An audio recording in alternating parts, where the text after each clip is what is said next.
Contrairement à beaucoup d'artistes que j'ai évoqués sur cette chaîne, Lady Gaga, elle a eu une enfance plutôt aisée. Elle a grandi vraiment dans le confort, étant donné que son père était un entrepreneur à succès. Du coup, sa mère, elle pouvait faire sa petite vie de femme au foyer tranquillement. D'ailleurs, elle a également une petite sœur qui s'appelle Nathalie, qui à l'heure actuelle est styliste. Mais bref, focus sur notre petite Gaga. Faut savoir que du coup, quand elle était petite, sa mère l'a forcée, enfin, l'a conviée à prendre des cours de piano. Et c'est comme ça qu'à l'âge de 4 ans, elle a commencé à se lancer dans la musique un peu contre son gré, on va pas se mentir, étant donné que c'était plus un choix de sa mère qu'elle, mais au final, elle kiffait et elle était très très forte pour son âge d'ailleurs. À l'âge de 11 ans, elle commence aussi à écrire ses propres chansons. Elle fabrique ses petits costumes de star avec ce qu'elle trouve à la maison. Voilà, depuis petite, elle a le sens de la mode, c'est le cas de le dire. C'est tout naturellement du coup qu'elle a commencé à prendre des cours de chant, à jouer du piano. D'ailleurs, elle prenait des cours de chant avec le prof de Christina Aguilera. Pour vous dire que tout est lié, toutes les célébrités elles sont liées. C'est comme quand tu fais des vidéos sur les stars de Disney Channel. T'apprends, elles se connaissent tous. T'attends que Justin Timberlake et que la Britney Spears. Tout le monde se connaît. Tout le monde connaît tout le monde sur ce milieu, c'est dingue. À 11 ans, elle a accepté à Juilliard, mais elle choisit de continuer son éducation dans une école privée catholique. Faut savoir que Lady Gaga, elle est grave studieuse à l'école. Genre vraiment, elle est pas comme les Lil X ou les gens que j'ai parlé là dans mes vidéos. Elle, c'est vraiment focus école. Les parents, ils sont à fond derrière l'éducation. Pour eux, c'est grave important. Même elle, de son côté, elle a envie de les rendre fiers d'une certaine manière, étant donné qu'ils lui donnent toutes les cartes pour réussir à l'école. Faut savoir qu'à la base des bases, Lady Gaga, elle, son rêve, c'est pas forcément de percer dans la musique, même si elle a commencé le piano assez jeune. Son bail à elle, de base, c'est pas du tout la musique. En tout cas, elle apprécie ça, mais elle veut pas en faire sa carrière. Elle, son truc, c'est vraiment l'acting. Elle aime le théâtre, elle veut jouer dans les films, c'est ça sa vraie passion. Du coup, tout naturellement, vers ses 11 ans, elle commence à s'inscrire à des cours de théâtre. Parce que qui dit cours de théâtre, qui dit présentation, spectacle, donc passer des auditions pour avoir les rôles. Sauf que quand elle arrive devant les gens, elle est tétanisée, elle est peur, elle est angoissée, vraiment boule au ventre. Alors qu'elle a l'habitude, entre parenthèses, de se produire en public, étant donné que elle chantait en public, elle jouait du piano en public, etc. Mais là, quand elle passe les auditions, elle est tétanisée pour la simple et bonne raison qu'elle est victime de harcèlement scolaire. Ses autres camarades se moquent d'elle, ils la trouvent trop excentrique. Alors qu'à l'heure actuelle, si on l'aime, c'est surtout pour son côté excentrique. C'est vraiment un des trucs qui fait qu'on la kiffe. Il se moque d'elle à cause de son physique. Elle nous raconte même qu'à un moment donné, on l'a jetée dans une poubelle, ce qui est un acte vraiment horrible. À l'heure actuelle, elle en parle, elle est encore marquée par le harcèlement qu'elle a vécu. Ça lui a carrément laissé des séquelles à vie, un peu comme toutes les victimes de harcèlement, malheureusement. Malgré ça, elle avait quand même quelques amis, mais ça ne lui suffisait pas à se sentir en sécurité et se sentir pleinement acceptée parce que malgré ça, il y avait toujours les gens qui la prenaient un petit peu comme victime. Arrivée au lycée, elle rentre dans un groupe pour être chanteuse pour un groupe de rock du coup, savoir que ses parents ils la soutiennent. Elle n'a pas abandonné son idée d'être actrice, mais elle continue malgré tout la musique. Et dans tous ses projets, vraiment, ses parents ils la soutiennent. Ses parents ils sont vraiment derrière elle. Et côté musical, il faut savoir que sa mère elle a commencé aussi à l'amener dans des bars pour chanter, dans des open mic afin qu'elle puisse se produire. D'ailleurs à ce niveau-là, elle gagne beaucoup de concours de chant, puisque de concours de chant de jazz, voilà. Lady Gaga, ça a toujours été la star qu'elle pensait, même si de base, elle s'en fout un peu de la musique. À l'âge de 17 ans, elle est d'ailleurs sélectionnée pour faire une rentrée anticipée pour intégrer la fac de New York pour étudier les arts dramatiques. Elle fait partie des peu d'élèves du coup qui ont été sélectionnés, étant donné qu'il y en avait une vingtaine, il me semble. Et entre-temps, elle continue à chanter, mais malheureusement, son harcèlement ne l'a pas quittée. Il y a des gens qui s'amusaient à faire des groupes Facebook où ils la critiquaient, disaient qu'elle ne deviendrait jamais personne, que ce sera jamais quelqu'un. Eux, j'espère qu'ils se mordent bien les doigts quand ils la voient à l'heure actuelle. Bref, harcèlement. En plus, c'était un peu Facebook à l'ancienne, t'as capté. Mais le harcèlement était quand même hard. Il y avait quand même beaucoup de super harcèlement sur ses côtes. Alors que Miskina, elle a rien fait. Elle veut juste être tranquille. Genre, Free Gaga en fait. Étant donné que l'acting pour l'instant ça se passe pas forcément bien, à 18 ans elle décide d'arrêter ses études pour se concentrer du coup sur la musique, puisque ça se passait beaucoup mieux que l'acting. Et vous connaissez les parents, ils ont sorti le fameux dilemme de là tu peux faire tes bails, tu peux essayer de construire ta carrière, mais genre t'as un an pour réussir, sinon tu retournes à l'école vers ton 8h-17h en fait, concrètement. Mais malgré ça, ses parents ils l'assumaient. Ils l'assumaient quand même dans leur projet, ils lui ont lancé l'ultimatum pour son propre bien. Mais il la soutenait quand même. Entre temps, du coup, elle a commencé à habiter seule, donc elle a commencé à chercher des travails à droite à gauche pour pouvoir payer son loyer. Elle a commencé à travailler en tant que serveur. Bien sûr, ses parents, ils l'aidaient à subvenir à ses besoins, ils l'aidaient quand même un petit peu, ils lui donnaient un billet, comme je dis. Ils sont toujours derrière. À aucun moment, ils lui disent les meilleurs de toi dans la nature. Et à force de faire des représentations avec le groupe que j'ai évoqué tout à l'heure, petit par petit, il commence à avoir des petites opportunités à droite à gauche. Voilà, il commence à se faire un petit nom. C'est plus des inconnus du bataillon, en tout cas dans leur quartier, ça devient quelqu'un. Ils ont même enregistré un EP qu'ils ont commencé à vendre dans les bars dans lesquels ils se représentent habituellement, étant donné que c'est là-bas qu'ils sont leur petite fanbase. Mais malheureusement, ils ont fini par se séparer, étant donné que les 4 musiciens qui accompagnaient Gaga, ils ont décidé d'aller reprendre leurs études, donc ils l'ont un peu laissé. De toute façon, elle, il lui restait un an pour ses pairs, hein, donc eux n'ont qu'à reprendre leurs études. Mais bon, il en faut plus pour abattre Gaga. Elle a continué à les déterminer, à se démarquer, et elle se dit, ok, il va falloir que je fasse la différence. Je vais commencer un petit peu à tout mettre de côté le pop rock, je vais me concentrer sur un son un petit peu plus dance, électro, voilà. Autant aller faire quelque part qui marche un petit peu mieux que la niche du rock. C'est d'ailleurs à cette période-là précisément qu'elle décide que son nom de scène ce sera Gaga, en référence à Radio Gaga de Freddie Mercury. Et à l'âge de 19 ans, elle signe enfin un contrat avec Def Jam Records et il lui donne une avance, il me semble, d'environ 850 000 $. Voilà, on croit enfin en elle. Au début on dit c'est la consécration, mais attendez, parce que quand tu t'élèves trop haut, tu finis par redescendre. À partir de là, avec son mec, il charbonne de ouf en studio. Carrément, c'est là que nous pondent le titre Paparazzi. Il commence à la composer et tout. Sauf que le patron du label, il la calcule plus. Il l'a fait signer et silence radio, rien du tout. Elle essaye de le chercher, elle essaye de prendre rendez-vous pour lui faire écouter ses musiques, mais rien, nada. Carrément, elle nous raconte que des fois, elle campait devant son bureau pour essayer de le voir. Mais rien. Genre, le mec, il est venu, il l'a signé et genre, aucun signe de vie. Genre, il l'a ghosté. Genre, c'est une dinguerie. Genre, mec, tu l'as fait signer. Est-ce que tu croyais un minimum en elle, genre? Alors, pourquoi maintenant qu'elle est là et qu'elle a mis sa signature, genre, tu la calcules plus, ça va pas ou quoi? Non, vraiment, il y a des gens, bref, à perte. Donc, Gaga, elle, toujours comme faire, a continué à croire en ses musiques et tout. Et lorsqu'elle est fait écouter à Def Jam, il décide de rompre son contrat. Non, franchement, eux, ils sont trop lunatiques. Ils sont trop bizarres. Vous la faites signer, après, vous la faites galérer, vous la ghostez, et quand elle arrive enfin à vous faire écouter ses sons, vous dites non, en fait, casse-toi. En fait, il y a des gens. Bref, c'est mieux, on parle pas d'eux, vous avez vu. D'ailleurs, le culot, dites-vous qu'ils ont voulu garder la chanson Paparazzi. Ils ont voulu cadenasser la chanson, mais bon, comme elle a réussi à rembourser un petit peu de l'avance qu'ils lui ont donné du coup quand elle a signé, elle a pu récupérer le son. Mais franchement, ils sont tellement culottés. Mais bref, on passe à autre chose. Quelques temps plus tard, encore un bourbier qui arrive. En 2007, elle se sépare de son mec et là, franchement, elle est en Woman Pro Max. Ma gauche te comprend, t'inquiète. Son mec, il la quitte, elle commence à vouloir tout plaquer, à vouloir arrêter la musique parce qu'elle se sent pas bien. Elle commence à consommer de la farine, elle passe ses nuits en boîte, elle veut vivre la vie, bref, elle veut juste boire pour oublier. Là, c'est le cas de Jir. D'ailleurs, on apprend également un drame qui s'est passé vers cette période de sa vie, étant donné que lorsqu'elle était âgée de 20 ans, elle s'est fait abuser sexuellement par un producteur qui était beaucoup plus âgé qu'elle. Franchement, elle en a vécu des choses horribles, la Gaga. Dites-vous carrément que un jour, elle était avec lui, elle était grave malade. Le mec, il l'a abandonnée dans un coin de rue, vers chez ses parents, etc. Alors que la meuf, elle était enceinte. Enfin, bref, franchement, à perte, elle en a vraiment bavé dans sa vie. Franchement, c'est une guerrière, cette meuf. Il faut savoir également qu'elle a toujours eu des difficultés dans sa vie. Franchement, elle vit la vie en mode difficile. Depuis qu'elle est petite, elle souffre vraiment d'épisodes dépressifs.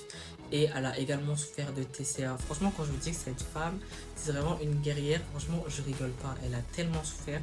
Franchement, elle mérite tout le succès qu'elle a à l'heure actuellement. Genre, vraiment. Autant, elle s'est revenue en couple avec un mec qui s'appelle Luc. Et pendant qu'elle est en train de vivre la vie dans les bars, la night, etc., elle rencontre une coco danseuse qui s'appelle Lady Starlight, en fait. Et là, elle se rend compte d'un truc, c'est que se foutre à poil, ça attire l'attention, genre un petit bout de tissu, genre les gens ils te regardent un peu plus, t'as capté. Du coup, quand elle remarque ça, Lady Starlight, elle l'aide à créer son petit personnage, etc. D'ailleurs, à cette période-là, elle consomme toujours autant de farine. Elle vit la vie, franchement, elle vit la vie. Sauf que ses parents, ils l'ont cramé, ils l'ont grave cramé. Elle croyait qu'elle était discrète, qu'elle n'avait pas changé, etc. Mais ils l'ont cramé et du coup elle a décidé d'arrêter pour pas les décevoir. Genre vraiment ça a été en mode ah ok je vous ai déçu, j'arrête. Ça a été dur, ça a été compliqué, mais au moins elle s'est directement ressaisie pour ne pas décevoir sa famille, étant donné que il croit en tout ce qu'elle entreprend, donc elle peut pas leur faire ça, on va dire. Octobre 2007, elle devient blonde parce que oui, à la base Gaga elle est brune Et elle commence vraiment à dépenser tout l'argent qu'elle gagnait dans ses shows, quitte à se mettre en galère, quitte à devenir broke, quitte à devoir manger des pâtes tout le mois. Mais elle investit sur elle à 100%. Elle crée également House of Gaga. C'est un petit peu sa team composée de producteurs, de stylistes, de danseurs, etc. Et vous savez que même si elle est plus avec son ex, avec qui elle faisait de la musique, avec qui elle avait fait paparazzi, etc. Lui, il continue quand même à envoyer les musiques qu'ils ont fait ensemble à droite à gauche. Voilà, il n'a pas abandonné Gaga à ce niveau-là. Et le forcing, ça a fini par payer étant donné qu'elle se fait repérer. Et elle signe enfin en tant qu'autrice-compositrice dans le label d'Akon, là où elle commence à écrire pour Britney Spears et les Pussycat Dolls. Allez voir ma vidéo sur les Pussycat Dolls. Celle pour Britney Spears, elle viendra un jour parce que c'est trop long. Là, pour l'instant, c'est trop long. Déjà, j'essaie d'être actif, c'est dur. Mais du coup, après l'avoir entendu chanter, etc., ils se disent, il y a quelque chose à faire là. Là, il y a du talent. On va la faire signer aussi en tant qu'artiste. Donc, elle signe avec Interscope. Et Akon, il lui présente Red One, le fameux producteur. Et en une semaine seulement avec Red One, il nous compose les bangers Love Game, Just Dance, Poker Face. D'ailleurs, c'est dans la chanson Poker Face qu'elle nous dévoile un petit peu sa bisexualité, la petite Gaga. Mais pour vous dire que ça a tellement matché que directement ça a composé que des bangers. À ce moment-là, elle commence aussi à faire la première partie des Pussycat Dolls, voilà. En quoi elle écrit pour elle, en quoi elle chante avec elle. Au final, si c'est pas ça un travail d'équipe, c'est quoi? Et elle gagne son premier Grammy pour le meilleur album dance. Félicitations à elle, franchement, elle avait trop souffert. Elle a trop souffert dans ses débuts, franchement. Félicitations à elle. On découvre aussi son style vraiment provoquant. Elle se démarque de fou malade. Quand elle fait des shows, franchement, c'est un vrai spectacle. On voit que dans ses représentations, il y a vraiment ce truc cinématographique, ce truc théâtral. On sent qu'à ce niveau-là, elle n'a pas du tout abandonné l'acting. Elle nous raconte une histoire à travers ses prestations. Il y a des trucs de ouf, des tenues, des changements de scène. Et on dirait que tu regardes un film quand tu regardes un concert de Lady Gaga. Elle enchaîne avec l'album The Fame Monster où il y a encore une fois les bangers comme Alejandro, comme Téléphone avec Beyoncé et le fameux, l'incroyable, le banger que tout le monde connaît, Bad Romance en fait. Bad Romance, qui ne connaît pas Bad Romance et surtout qui ne connaît pas la danse de Bad Romance. Si vous connaissez pas la danse, faut pas parler avec moi. Si tu connais pas ne regarde même pas cette vidéo en fait. Ouais, comment ça tu connais pas la danse, ça va pas ou quoi? Avec le clip là, avec ses talons grave penchés et tout. Non, franchement, tout le monde s'en souvient. Grâce à tout ça, elle commence à partir en tournée pendant 1 an. Elle commence à générer bien les tales. C'est fini d'être broke, c'est fini de manger des pâtes, c'est fini de devoir travailler en tant que serveuse à droite à gauche. C'est fini, ça c'est l'ancienne vie. Passons seulement, maintenant passons à sa vraie vie de star. Et quand tu deviens un peu fame, il y a des vautours qui traînent. Son ancien producteur, il commence à la poursuivre en justice en disant ouais, j'ai coécrit Paparazzi, etc. J'ai pas touché assez. En plus, je l'ai aidé à trouver le nom de scène Gaga, etc. Bref, le vautour, il a vu que ça a marché, il a commencé à tourner autour. Contre-plainte, les poursuites, elles sont abandonnées bien vite. Non, franchement, quand tu réussis, les gens, ils aiment trop essayer de te nuire. Quand elle était en train de flop, là, et ça le dérangeait pas, bizarrement. Elle participe aussi à la marche contre l'égalité à Washington. Elle nous fait un bête de discours. C'est-à-dire que Lady Gaga, elle est très proche de la communauté LGBTQ. Elle en fait elle-même partie, franchement. Elle les soutient, elle les comprend. Elle sait que c'est pas facile. Il y a vraiment une forte connexion entre les deux et elle le sait et elle le dit et elle l'assume. C'est une fille très engagée, elle refuse d'être célèbre pour être célèbre, elle veut que sa célébrité puisse servir à faire quelque chose. C'est pour ça qu'elle se bat vraiment pour les personnes opprimées, les personnes qui souffrent, parce qu'elle-même a souffert dans sa vie, que ce soit par le harcèlement, que ce soit par ses combats internes, contre la dépression ou quoi qu'est-ce. Elle tient vraiment à faire en sorte que la célébrité serve des causes. 2010, elle performe aux Grammys. Et dites-vous que quelques temps plus tard, elle devient la personnalité la plus suivie de Twitter. Carrément, 2011, elle détrône Oprah en tant que personnalité la plus puissante du monde, s'il vous plaît. Pour vous dire à quel point elle est en train de gravir les échelons bien vite, mais elle a bien raison. Naturellement, son album, il remporte le titre du meilleur album aux Grammys. Et Bad Romance, celui du meilleur clip en même temps. Encore une fois, on s'en souvient tous des chorégraphies, des matchs. Moi, ce qui m'a marqué, je te vous dis, c'est ces talons là. Ces talons.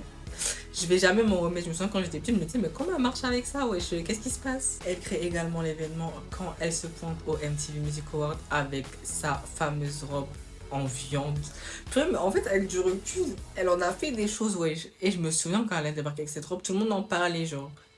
Si y avait un chien quelque part dehors qui l'aurait sauté dessus, on aurait fait comment en fait? Je comprends pas. Et 11, elle sort le single Born This Way et là les gens ils commencent vraiment à la comparer avec Madonna, etc. Sauf qu'il y a vraiment une histoire de rivalité entre les deux.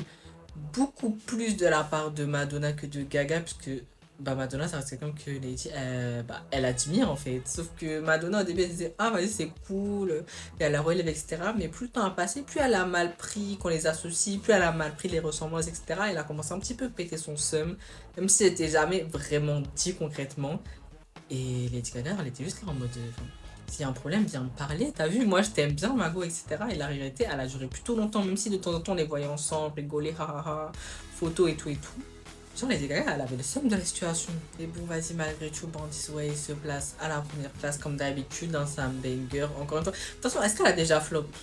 Est-ce qu'elle a déjà flop au final? Je pense pas. En 2013, elle décide de prendre une pause. Une pause, entre parenthèses, hein. La pause, elle a duré 3 mois. Je pense à la durée 3 mois. Elle s'est dit, ah, vas-y, je m'ennuie un peu, vas-y, je reviens. D'ailleurs, en attendant, elle a monté la fondation Born This Way pour vraiment être pour le bien-être des jeunes. Mais franchement, sa pause, elle a pas duré. C'est quoi ces artistes qui font des pauses de 2 3 jours en fait? Genre, reposez-vous, allez dormir un peu, vivez la vie avec l'argent que vous avez eu, je sais pas, genre tranquille. On va pas vous oublier, surtout on va pas t'oublier, Mago. De là, elle enchaîne avec le Born This Way Tour, elle participe au défilé Mugler, elle sort sa marque de parfum, voilà, elle veut vraiment pas faire sa pause. Elle veut juste enchaîner la chose. Alors, est-ce que ça vient d'elle ou des gens qui la produisent? I don't know, mais tout ce que je sais, c'est que elle est omniprésente. Et en février 2013, malheureusement, bah, elle se fracture la hanche. Du coup, elle est obligée d'annuler le reste de la tournée. Une pause s'impose, là pour le coup, c'est le cas de le dire. Et du coup, bah, un peu relou, du coup, parce qu'elle était en train de préparer un nouvel album qu'on doit mettre en pause également. Mais après sa pause et après s'être un petit peu rétablie, elle nous interprète au MTV Music Award son nouveau single Applause, que je kiffe également. En fait, j'aime toutes ses chansons, je crois. Genre, je l'aime trop, je sais pas. De là, elle enchaîne avec l'album Art Top, Art Pop, pardon, Population si je me gourre. Mais le problème, c'est que sur label, quand ils écoutent l'album, ils se disent, bah en fait, l'album, il contient pas assez de bangers, il contient pas assez d'albums qui vont se vendre, qui vont buzzer, etc. Donc, eux, de base, ils veulent modifier la chose, que elle, bah, elle refuse vraiment que l'album il sorte tel qu'elle l'a décidé, avec les chansons qu'elle a décidé. L'album, il fonctionne pas forcément autant que les précédents. Quand il sort, c'était un petit peu mitigé auprès des critiques et bah, des personnes qui écoutaient du Gaga de base. Du coup, à la sortie de l'album, bah, il a été un petit peu moins écouté que les précédents, un petit peu moins apprécié. Les critiques étaient un peu mitigées. De ça, à cette période-là, malheureusement, elle fait une dépression. En plus, elle se fait trahir par certains membres de son entourage, par certains membres de son équipe. Les gens, ils commencent déjà à dire ouais, la carrière de Gaga, elle est finie, tout pipo, bref. À ce moment-là, rien ne va pour elle. Quand tu crois qu'elle a disparu, bah c'est faux, étant donné qu'en 2014, elle sort avec Tony Bennett un album plutôt jazz appelé Check to Check. Donc un petit peu changement d'ambiance pour Gaga, changement de look, changement vestimentaire. Ils enchaînent également avec une tournée pour pouvoir promouvoir cet album-là. On porte même un prix et franchement l'album il reçoit énormément de critiques positives. Non, elle n'est jamais finie. En fait, à chaque fois que les gens disent vas-y, elle est finie, ouais, ça y est, elle vous montre que non, en fait. Écoutez, c'est bien beau, un album, 2 albums, 3 albums, une tournée, mais n'oublions pas que la go de base, elle veut être actrice, elle veut faire du théâtre. Ça là, en fait, la musique, c'est vraiment sa quête secondaire. À la base, c'était pas vraiment ça son kiff, la chanson. Du coup, elle profite de cette notoriété pour pouvoir enfin devenir actrice. Et elle joue dans 2 saisons de American Horror Story. Pardon, je bégaye. Et également, elle remporte le Golden Globe de la meilleure actrice qui joue dans une mini-série. Donc voilà, les haineux là, à l'ancienne quand elle était dans le théâtre qui l'a critiqué. Bien fait pour vous. Voilà, elle peut enfin vivre son vrai rêve d'être actrice. Du coup, maintenant qu'elle y est, elle continue son errate d'actrice. Elle joue dans le film A Star is Born, qui est réalisé par Bradley Cooper, là où bah, elle a un rôle principal, elle compose même la bande originale. Maintenant qu'elle a un pied dans l'acting, elle y reste. Franchement, elle est vraiment en train de vivre son rêve de gosse. De toute façon, la bande originale du film, appelée Shallow, tout le monde la connaît. Chanson exceptionnelle, du coup que ça devient la chanson d'une artiste féminine à être restée le plus longtemps au top du top, devant Adele. Devant Hello de Adele. Alors que vous savez que Hello de Adele, on l'a mangé à toutes les sauces, télé, radio, télé, partout où on allait, il y avait Hello de Adele. Là, mais Gaga avec Shallow, elle a réussi à la battre. Elle a réussi à dépasser l'indépassable en fait. 2019, après avoir fait l'actrice, après avoir fait la chanteuse, elle décide de nous pondre sa marque de cosmétiques. Voilà, elle décide vraiment de toucher à tout. Là, elle est en train de faire les quêtes secondaires de sa vie. La chanson de base, moi je vois ça comme une quête secondaire. Pour moi, elle, son vrai bail de base, c'est l'acting. Donc là, elle est en train un peu de toucher à tout, de dire maintenant que je suis célèbre, est-ce que je peux faire ça? Est-ce que je peux faire ça? Et si je testais ça et ça? 2019-2020, elle nous sort l'album Chromatica qui contient la chanson Stupid Love et Rain on Me avec Ariana Grande. Là, elle revient vraiment dans son aura pop, pop, t'as capté des débuts. Parce que de base, l'album il devait sortir en mars 2020, sauf qu'en 2020, il y avait quoi? Bah, le Covid, donc ça n'a pas pu se faire, ça n'a pas pu promouvoir, ça n'a pas pu performer, etc. Après, malgré ça, la chanson Rain on Me avec Ariana Grande s'est classée à la première place, donc c'est un bop dans l'album, mais l'album dans sa globalité, il n'a pas pu être promu, il n'a pas pu vraiment sortir, on n'en a pas forcément entendu extrêmement parler. Du coup, en décembre 2020, elle annonce que la promotion de l'album peut enfin recommencer pleinement, étant donné que les choses se sont calmées. D'ailleurs, Lady Gaga gourmande, elle nous fait une collab avec Oreo où elle nous sort des biscuits en édition limitée, etc. par rapport à son album. Bref, Gaga gourmande. Continue à vouloir faire sa petite carrière d'actrice et de base a dû jouer dans le film Bullet Train avec Brad Pitt, sauf qu'elle s'est retirée du film étant donné que son emploi du temps il est chargé. Excusez-nous, elle a là les choses à faire maintenant. Elle a trop de choses à faire, chanson, actrice, bande d'annonce, consulte. Elle a trop de choses à faire, elle a plus de time. Juillet 2024, elle participe à l'ouverture des JO à Paris où elle performe la chanson Mon truc en plume. Je continue à dire que c'est archi drôle quand des personnalités américaines chantent des chansons françaises parce que on comprend pas grand chose, etc. Mais je me dis que nous-mêmes, quand on chante des chansons anglaises, on doit nous voir comme ça en fait. On doit nous voir en bizarre. Donc vas-y, tranquille, elle a performé. D'ailleurs, elle était grave jolie. Bah, après, c'était pas en direct, etc. Du coup, les gens ils étaient déçus, mais banger quand même. On enchaîne avec son album Mayhem qui contient la musique Abracadabra. Encore une fois aussi, si vous connaissez pas la chorégraphie, je vous rends bizarre. Faut que j'arrête avec les chorégraphies de Lady Gaga, franchement. Et d'ailleurs, dans cet album-là, c'est là aussi qu'il y a son duo avec Bruno Mars sur la chanson Die With A Smile. Et franchement, la chanson, elle se classe numéro 1, plus écoutée au monde, etc. Et en vrai, de vrai, je trouve que les ballades, c'est le style qui met le plus en valeur la voix de Gaga. Je sais pas, je trouve qu'elle dégage vraiment un charisme, qu'elle dégage vraiment quelque chose quand elle est là dans des petites ballades pop, etc. Genre, je sais pas, je la trouve trop mignonne. D'ailleurs, le duo, bah, naturellement, il remporte le Grammy de la meilleure chanson à deux. Encore une fois, ce qu'elle abandonne pas, c'est quoi? C'est l'acting. Elle fait son retour sur le grand écran avec le film Joker Folie à deux.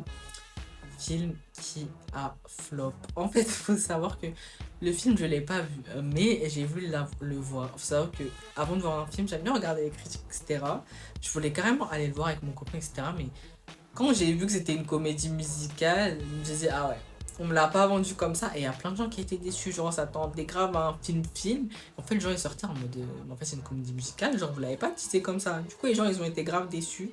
Ça a flop, les gens, ils voulaient plus trop le voir. Bon, il y en a qui allaient quand même par curiosité, mais franchement, dites-moi si vous avez vu le film. Moi, en tout cas, je l'ai pas vu. Quand j'ai vu que ça chantait trop, je me suis dit, non, vas-y, on me l'a pas vendu comme ça.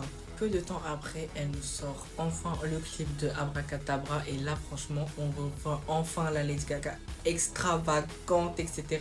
Franchement, le clip, un banger. La Corée, un banger. Et les représentations, un banger. Quand elle a fait sa tournée, quand je voyais les représentations qu'elle faisait partout, à l'arrivée sur scène avec sa robe rouge géante et tout, les gens ils dansaient dedans et tout, ils dansent dedans et tout, les gens. Franchement, quand je voyais la tournée, quand je voyais les prestations de quelqu'un, j'avais tellement la haine de pas avoir une place. Je voyais, il y avait des trucs tactiques de fou. Et là, il y avait des gens qui la représentaient et tout, à l'arrivée avec des longues traînes et tout. Et j'étais en mode, hé!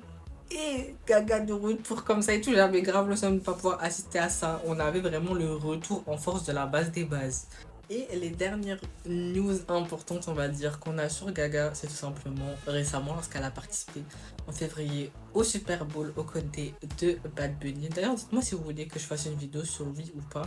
Je sais qu'en ce moment, je me focalise un petit peu sur les artistes féminines, mais je vais repartir vers les gars bientôt, vous inquiétez pas. J'essaye de faire un petit peu tout, mes girl power ici, t'as capté. Bon, mes petites chouquettes d'amour, mes choux à la crème, on est sur une fin de vidéo. J'espère que la vidéo vous aura plu. Je sais que j'avais dit que je faisais une vidéo par semaine, mais je suis un escroc. Je suis grave un escroc, j'arrive pas à m'y tenir, mais l'important c'est que je suis là et que j'abandonne pas, donc tranquille.